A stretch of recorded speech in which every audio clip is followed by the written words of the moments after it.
Good morning, everyone. Welcome to Let's Get Together, a social club for seniors. I am Heather, your host for today, and this program is being recorded so that others can enjoy it in the future online and some social media channels. So if you're watching this video on YouTube, you should like our video. I want to say a special thank you to AeroCares by Lockheed Martin employees, and also a special thank you to Hesta Stewart Christian Trust. Both gave grant funding for our program, and our program today is Flashback Thursday, March 9th. I saw on the calendar the other day too that I think it's at the end of this week, maybe this coming weekend, daylight savings time starts up again. Yep. Saturday night, you need to change your clocks because it'll be daylight savings time on Sunday. 2 a.m. Sunday morning, it springs forward, doesn't it? Yep. I wish they wouldn't do that. I just wish it would just stay consistent. One time, yeah, because it throws off so much in the body and everything else. So the spring forward and fall back. Mm-hmm. Yep. I do love when the weather gets warmer, and I love whenever we have more daylight. So next to Christmas, Easter and Christmas, daylight savings time is my third favorite holiday.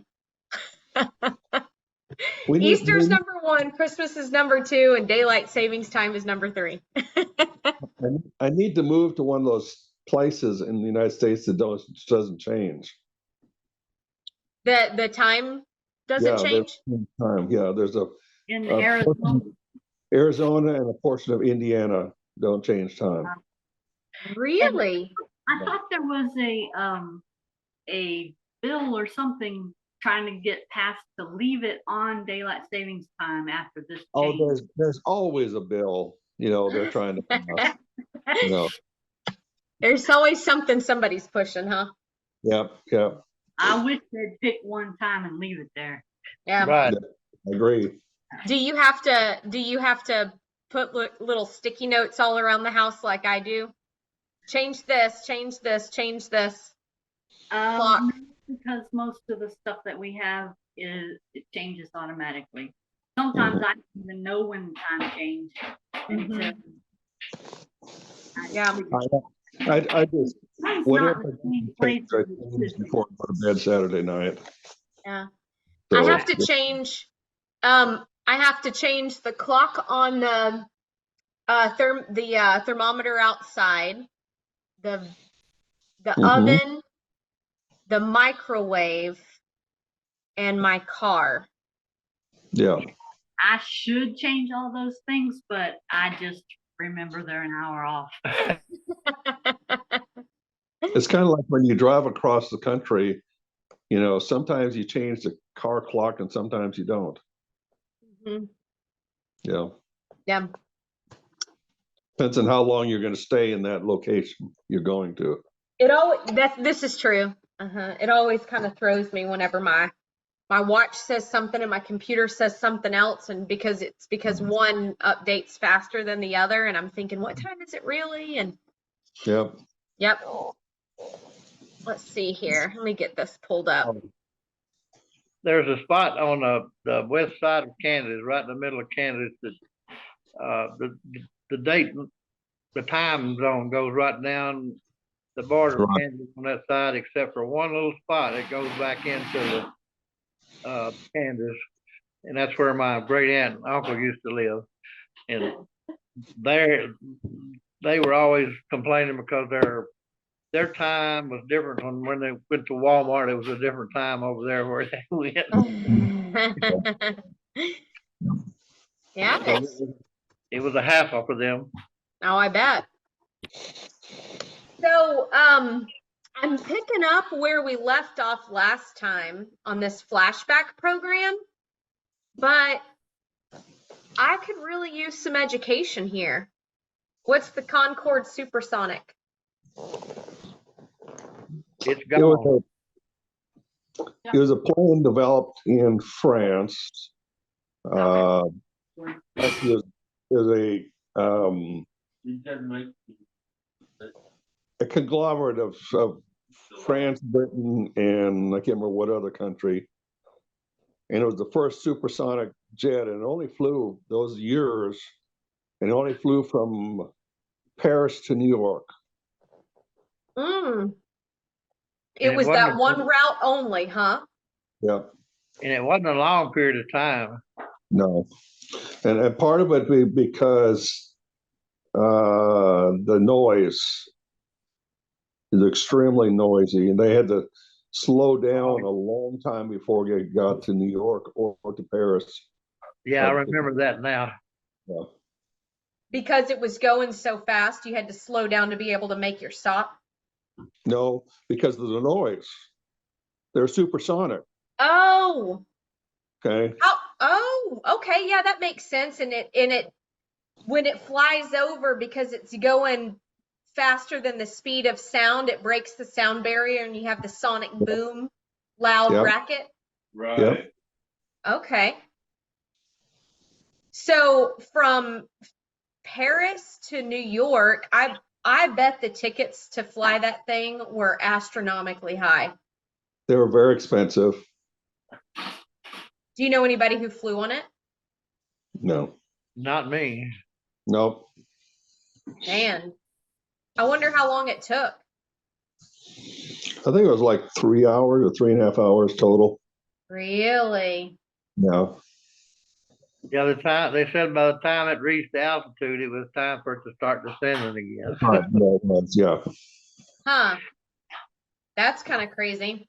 And there's nothing else like it commercially, I'm sure, No. today. What was the speed of that? Do you remember? I do not remember. It was pretty fast. I would imagine it would have to be if supersonic is part of your name. I think it was like Mach 2, maybe. Oh, wow. Maybe not. For some reason or other, that number comes to my head. I remember.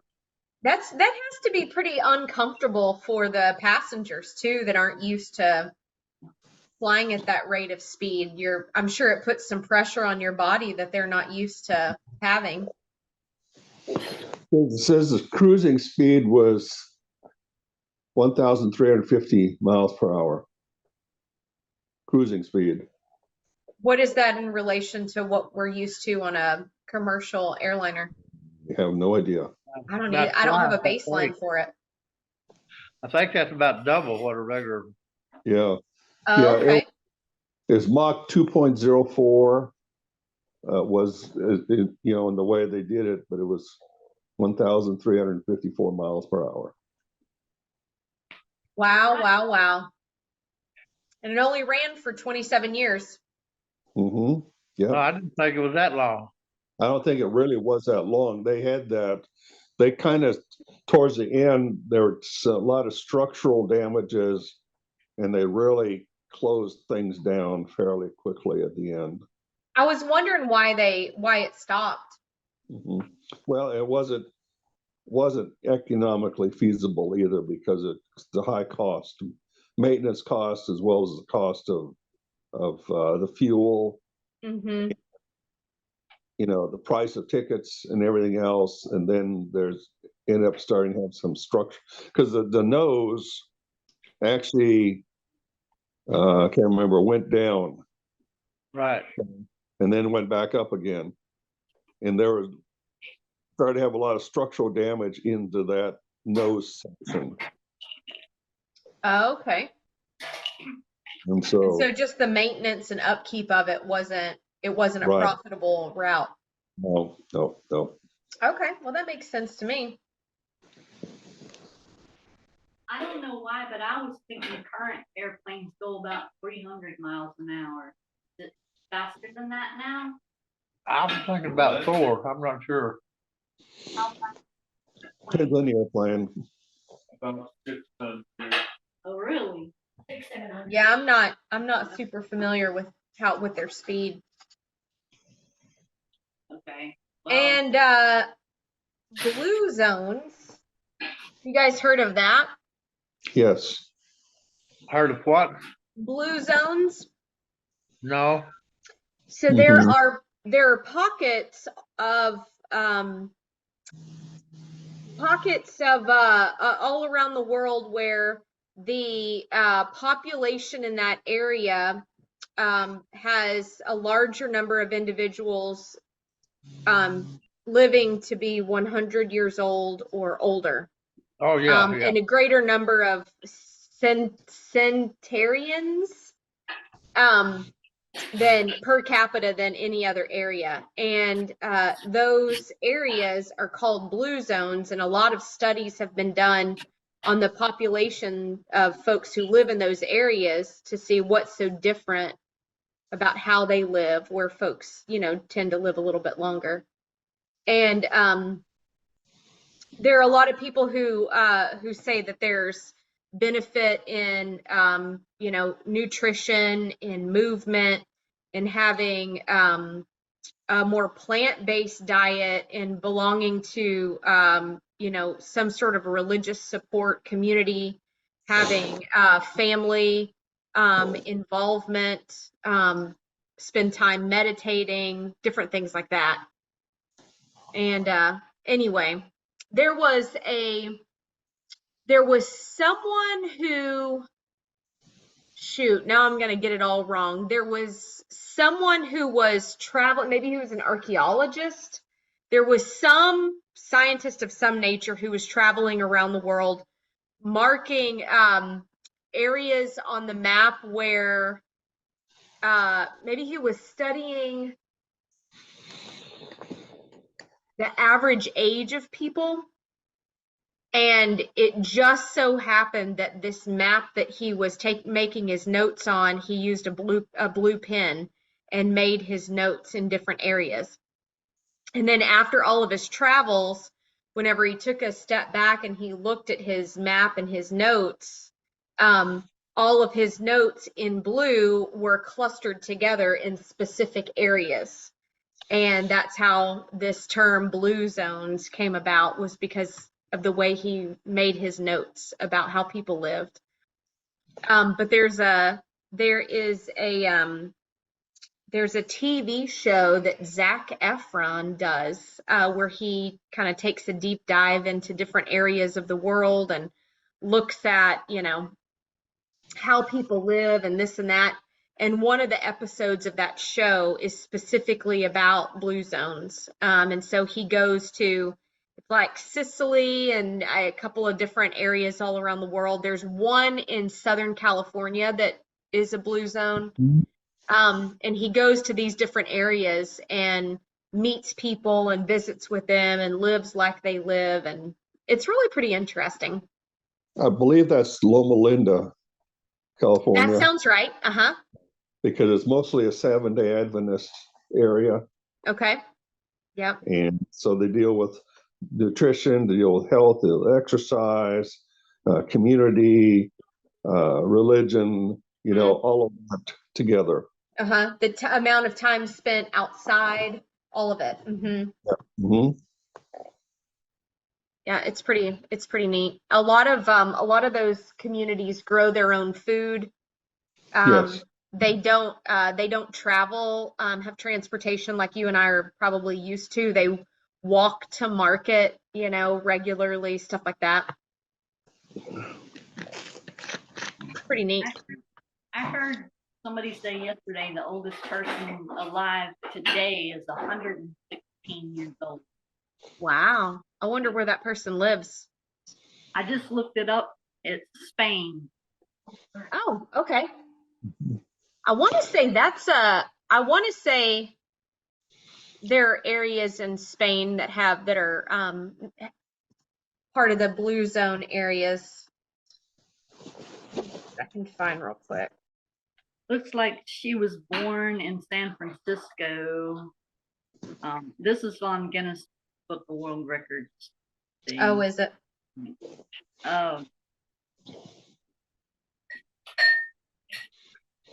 So there is Loma Linda,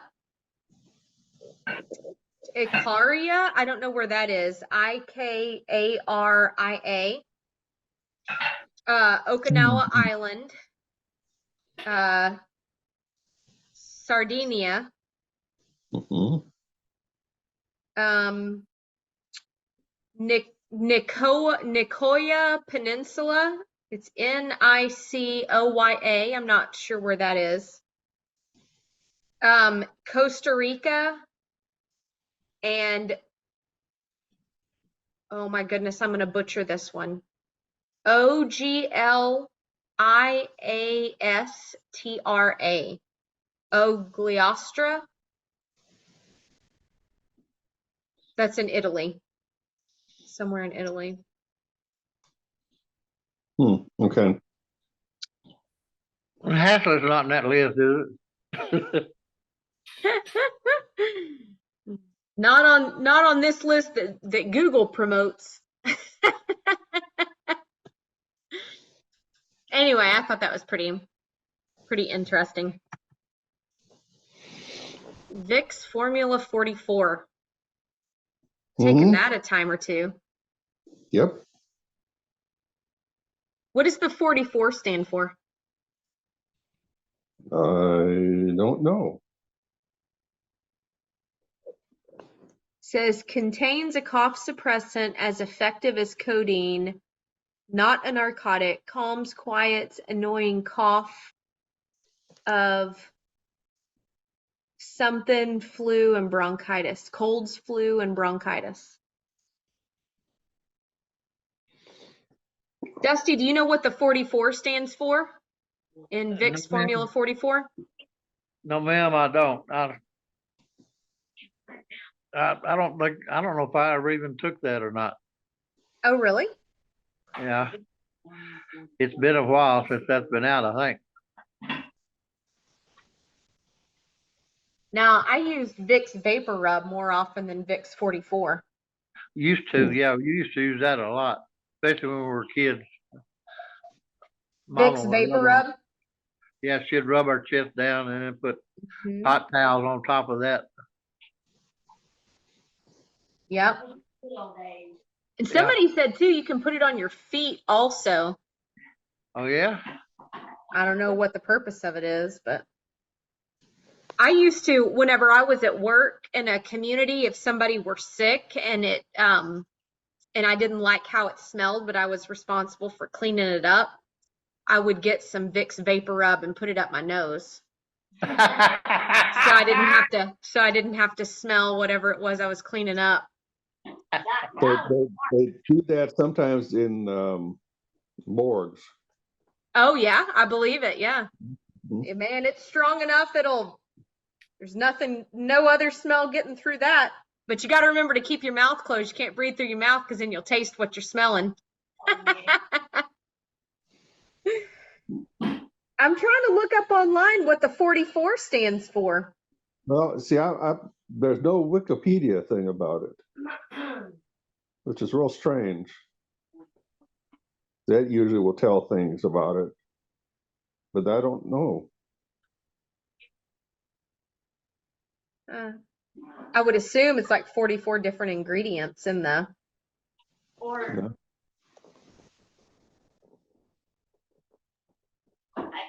they tried 44 different formulas before they found the right one. I know. Like 40 didn't work, 41 didn't work, 42, 43, none of it worked. 44 seemed to be marketable. Let's do that. Yeah, it don't matter whether it works or not, as long as it's marketable. I know, if it makes $1, right? Right.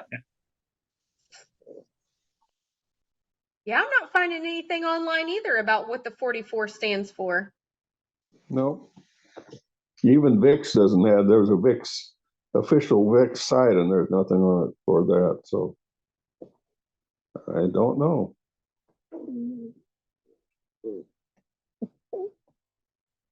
Oh, well. Somebody There's just thought a good name. There's I found a commercial online from 1967. Mm-hmm. Let's see, hold on, let me see if I can find it.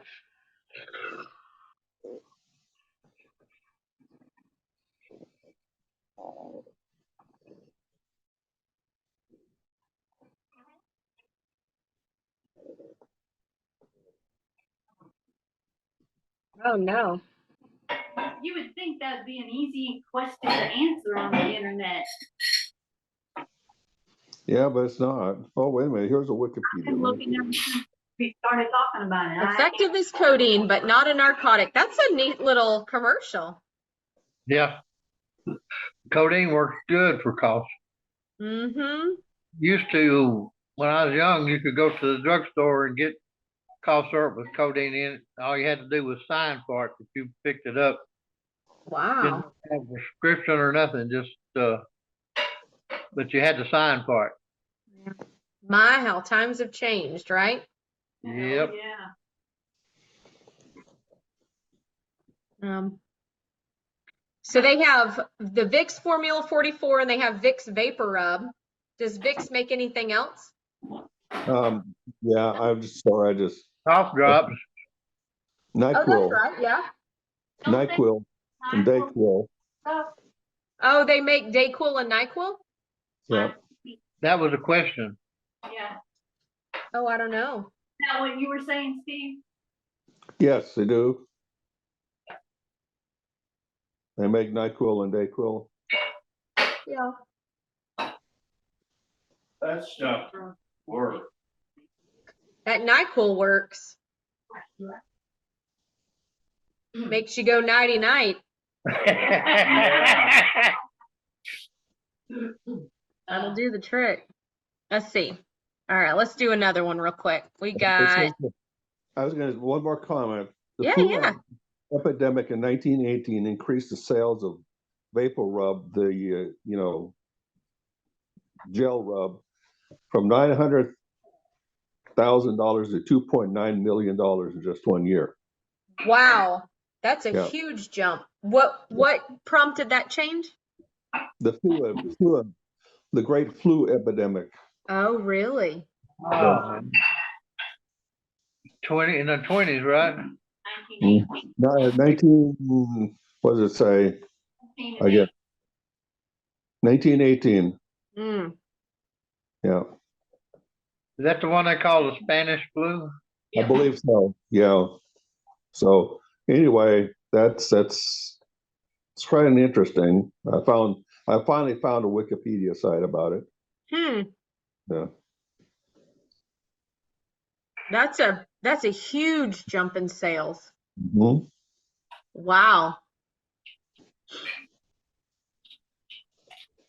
And then let's do another one. Martha found this picture. Oh, yeah.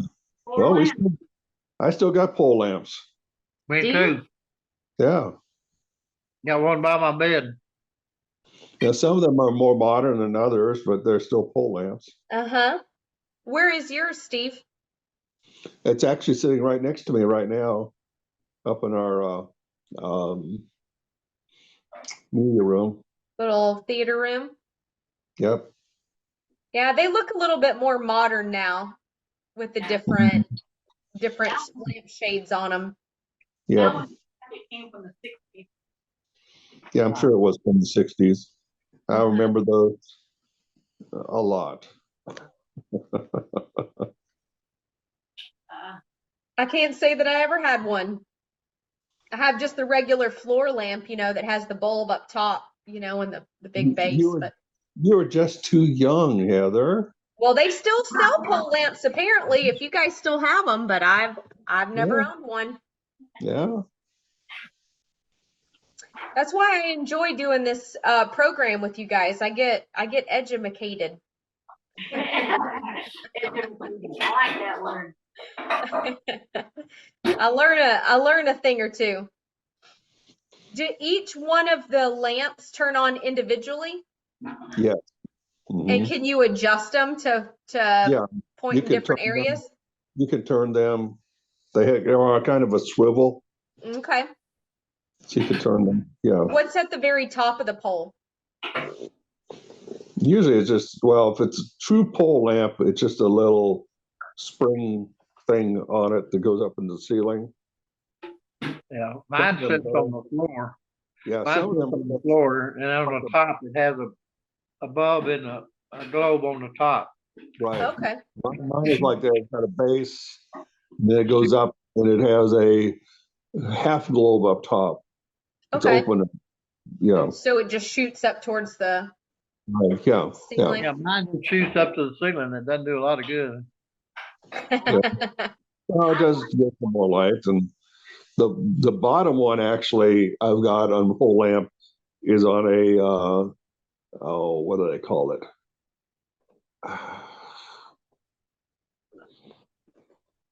Swivel. Metal bendable thing, type of thing. So you can move it, Okay, so you Oh, can yeah, adjust yeah, it. adjust it. Yeah. Little There's arm. I forget what it is, but anyway. Huh. Okay, neat. Uh, this one's gold. You gotta have just the right, That decorations in your color scheme in your room to have a gold lamp. yeah. Mine's that's black. why that's why it's early '60s or in the '60s because gold was very popular. Gold was the thing. Yep, yep. What color is yours, Steve? Silver, Yeah. kind of a rust silver, aluminum, and then the white globes. Oh, okay. Dusty's is black. My little floor lamp is black, but it's not a fancy schmancy pole lamp like you guys have. Fire and ice lipstick? You guys aren't gonna know anything about that. Nope, nope, I don't. I nope. wouldn't imagine. Oh, that says 50s. 50s, 50s. 1950s fire and ice lipstick ad. I bet that had some kind of stimulation feeling in it. That's why it's named that. But that's just Oh, like an icy hot kind of feeling? yeah. But I'm just guessing. I don't know that for sure. Ooh, don't you know that would like plump up your lips and make them voluminous. No Botox needed.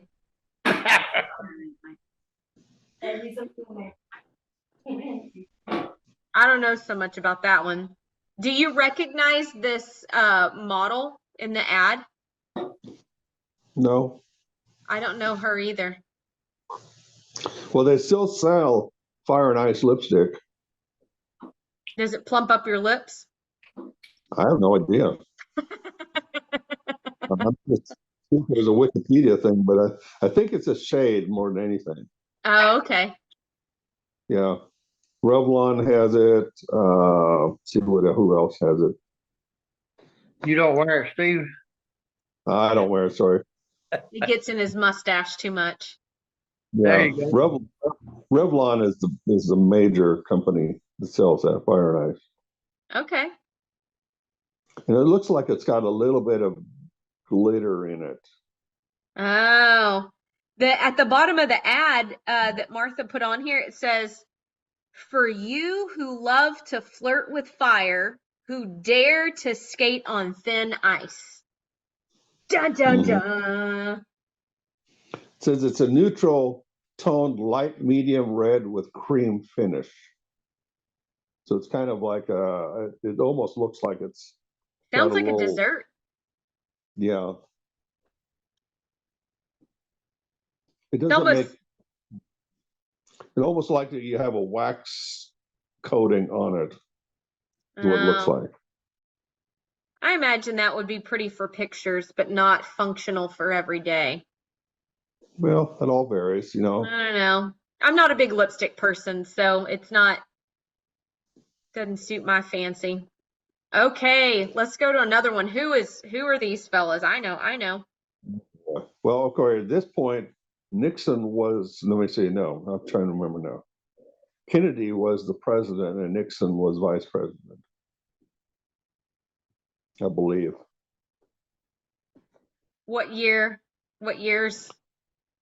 Have to be, see, Kennedy was killed in 63, so it'd have to be 61, roughly 61, 62, somewhere in there.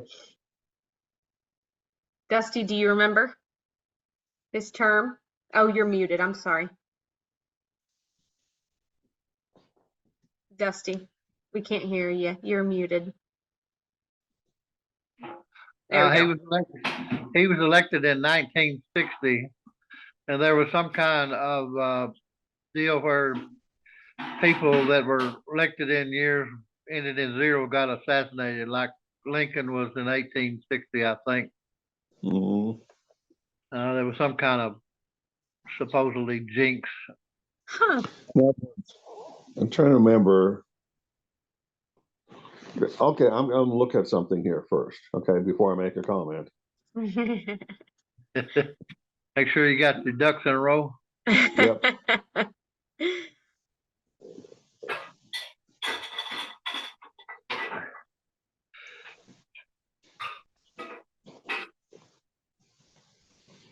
That was when Nixon Okay. was killed. Kennedy was killed. That was a Right. real shocker. Mhm. Nixon was vice president under Eisenhower, okay? And of course, then Kennedy won, so he was not vice president, but then he beat Johnson to be president, Okay. In 60. okay? Oh, Well, no. In actually, vice president, Eisenhower was president till 1961, so Kennedy was elected in 60, but he wasn't inaugurated until 61. Okay. Okay. So Nixon was vice president during that time. And then after Kennedy was assassinated, Johnson took over as president, but he only, I think, had that finished out that term, and then Nixon was elected.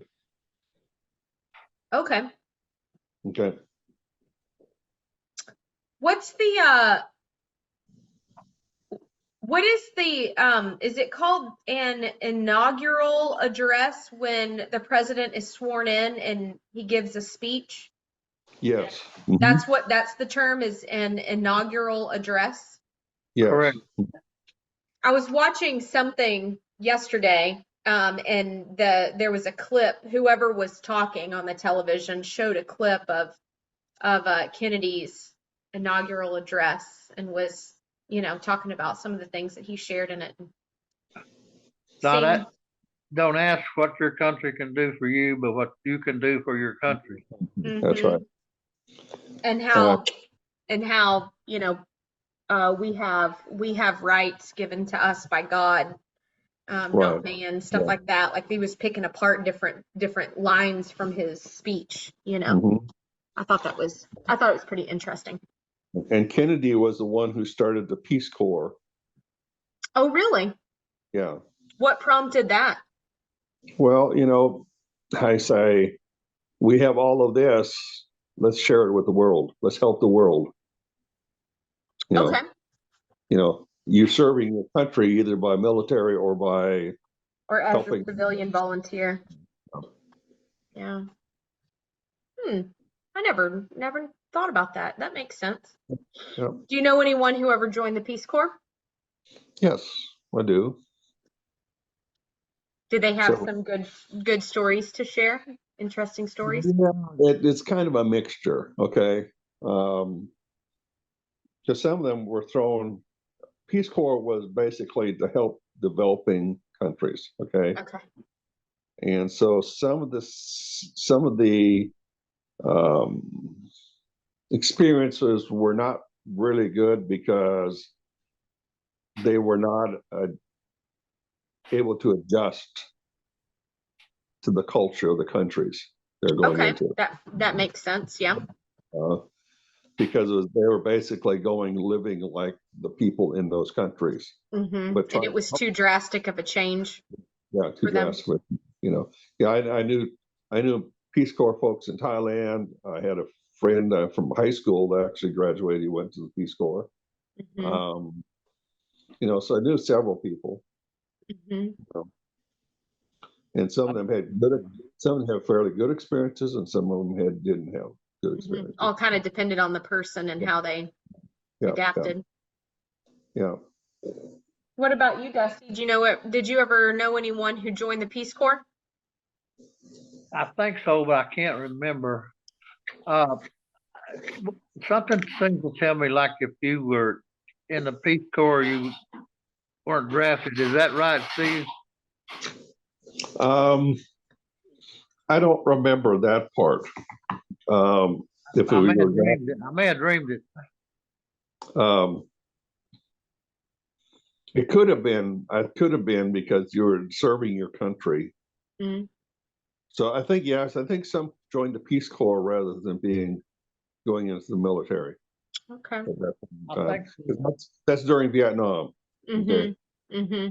So I think that was the two options. I think Kennedy was wise because I think he realized that there was going to be opposition Mm-hmm. to the draft. And so that was part of the reason for the Peace Corps is to still keep people engaged. Mm-hmm. In a healthy Right. way. Yeah. Mm-hmm. And they put them through a pretty rigorous. In fact, I studied. They had language training person to go through, and they're pretty intense language training. Oh, really? To Like go learning a through, second language to be able to better adapt to the new culture and or to communicate at least, whether they adapt. be functional.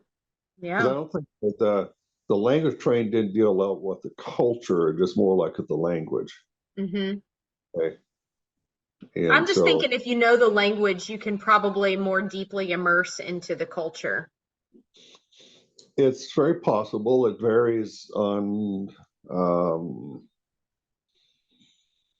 whether your language training, how I say, sometimes your language training, when you're here in the States, is more formal than what you would deal with there in another culture. Oh yeah, I believe that. Okay. And so it depends upon whether you're able to understand what they're saying and they're able to understand what you're saying. Mm-hmm. Even though call it official language, that doesn't mean that's what they really speak. Okay. Yeah. So that determines a lot of whether you're and whether you're flexible enough to understand the culture, Mm-hmm. work with it. Okay. Mm-hmm. Because within a language, you may have different dialects or different Yeah. areas of Right. Well, and slang. during that time frame, and it's I think still prevalent there, is the time frame that I say Americans were the great saviors of the world. Okay. So there was kind of an arrogance sometimes with it. Mm, Okay. And it doesn't always translate into cultural adaptation. mm, They wanted, sometimes they wanted the other cultures to learn us, but not us learn them not us learn the cultures. Yeah, and work with it. So anyway, that makes sense. yeah. That makes sense. Well, we're about the 20 after mark. I just glanced over at the schedule for tomorrow. We have Fitwits tomorrow.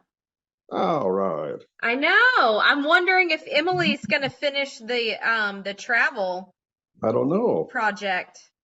We'll find out. I know. I'm excited to join in tomorrow and see. But hey, Dusty, previously, I think it was a few months back, Emily was leading a Fitwits program, and she started building out a like a travel vacation itinerary, as if she were like a travel guide. And anyway, and so I'm thinking that she might be picking that up, and we can plan a fictitious vacation. So All I think right. that's probably Well, what she's doing tomorrow. I'm sure it'll be pretty interesting. more than a few months ago. It's probably about 5, 6 months ago, but it's No like, way. Has it been that long? yeah, Get out of since town. I think she and I worked on that part, because so many things interrupt and Yeah, and life happens and all. Now, Man, I'm gonna really be surprised if it was really 5 or 6 months ago. with me now, she could have done some of that with some of the other groups, and I wasn't there. It was Okay, so well, it could be less than that, but it was quite a while ago. well, Then. either way, I'm excited about picking it back up. Hopefully that's what she does, but she always has something kind of cool up her sleeve. So we'll see tomorrow morning at 11:30 what she has planned for Fitwits. Good, excellent. Yeah. I'll look good. Yep. All right. Well, Dusty, you're on mute, but I think I saw your lips going. Am I off now? I can hear you now. Okay. Haven't seen you in a while, but I'm glad to see you again. Yeah. I agree.